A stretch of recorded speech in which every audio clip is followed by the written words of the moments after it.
Dili nato ikalimod nga kitang mga Pinoy mahilig mukaon ilabi na kanang mga pagkaon nga nalakip sa atong tradisyon ug adunay uban nga hinulman gikan sa makatsila. Anay usa ka negosyante nga mipaila ka nato sa pinalahi nga putahe. Lahi ug unique nga pamaagi sa paghiwa niini. Sulit kaayo ang delicacy kay haom sa bisan unsang okasyon ug mabusog gyud ka. Tara, atong sayran kun unsa kini nga putahe pinaagi sa atong pakikinabi kang Cheche Uy. Iskutan ta karon mga kapuso, pagnegosyo sa lamian kayong kotsinilyo, makauban ta Ma'am Cheche Uy. Good morning Ma'am Cheche, welcome sa programa. Good morning, sir. Good morning, sir. And good morning sa tibuok Cebu o ang tibuok Kabisayan. Salamat kaayo Ma'am Cheche for joining us para sa impormasyon sa atong mga viewers. Ma'am, can you introduce yourself to us? I am Cheche Uy. Usa ko ka negosyante o lately nailado nga tighimo og kutsinilyo diri sa Cebu. Ang ani ni sir, nagkuan ni og mga ideya kung unsa among amay nga negosyohon nga mubagay sa pandemic, mubagay sa new normal kay ang new normal murag medyo nakuratan ta nga dili jud ordinaryo nga atong mga natilawan sa mga niagi pa. So among na ako ang una nakahatag sa idea. Okay, let's just say I'm one of the privileged few nga nahatagan og chance nga maka-travel almost around the world. So I have to be honest, I've been to Spain and a lot of countries in China. Dito na ko nakita, dito ko na-amaze na nakakita ko aning gamay nga baboy nga gitawag nilang kutsinilyo. Ma'am Che, of course kanang noticeable jud kaayo sa imong FB page sa bisan asa pan nga nasod basta kotsinilyo na gyud talag saong pamaagi sa paghiwa niini gamit ang plato. Ngano plato may gamit ini ma'am? Since ang kaning gigamit ako nga baboy, baby man ni siya, baby piglet. The piglet is barely 3 weeks old. So 3 weeks. We could really expect nga ang bone pwede pang humuka. Kumpara nimo og dako kayo nga litson.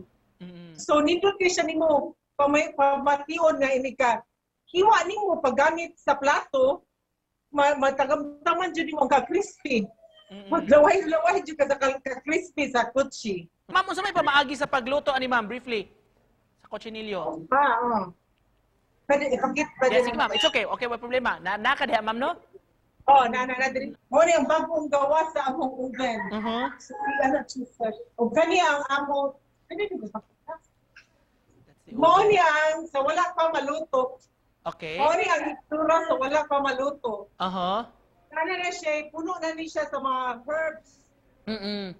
But where you actually using a Cebuano twist of lechon paste. Wow. And at the same time, the Spanish herbs are in. So, mo na yung nakalahi sa mong kutsinilyo. Ma'am, so dapat inig-prepare sa kotsinilyo, ma'am Che. Dapat papadupon gining baktin, ma'am, no? I-spread yun mo ang iyang Oo. Kailangan hindi siya magdupa.